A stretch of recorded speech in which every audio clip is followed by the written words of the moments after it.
സ്ഥിരതയില്ലാത്തതുകൊണ്ട് നേടാനാകാതെ പോയ അനേകം നേട്ടങ്ങളുടെ പട്ടികയിൽ ഒരു സൗഹൃദം കൂടിയുണ്ട്. ഒരു നസ്രായൻ്റെ ഫ്രണ്ട്ഷിപ്പ്.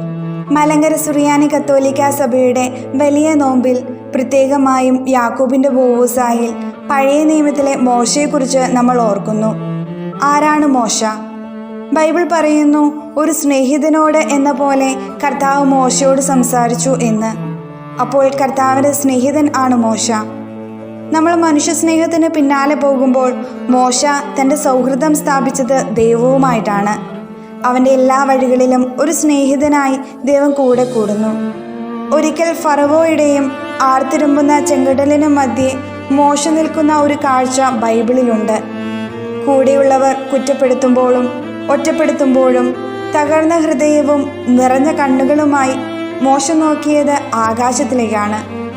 തന്നെ കരുതുന്ന, കൂടെ ചേർത്ത് നിർത്തുന്ന ആ സ്നേഹിതനെ.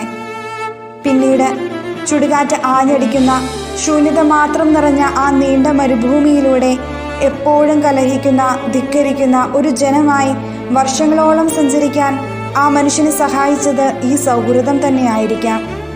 ഒരിക്കൽ ഈ ജനത്തിനു വേണ്ടി ദൈവസന്നിധിയിൽ വാദിക്കാൻ പോലും മോശയ്ക്ക് കഴിയുന്നു. തൻ്റെ സേഫ് സോൺ മോശ കണ്ടെത്തുന്നത് ദൈവത്തിലാണ്. മോശ കൈകൾ ഉയർത്തിയാൽ മതി, ഇസ്രായേൽ ജനത്തിന് ദൈവം വിജയം നൽകുന്നു.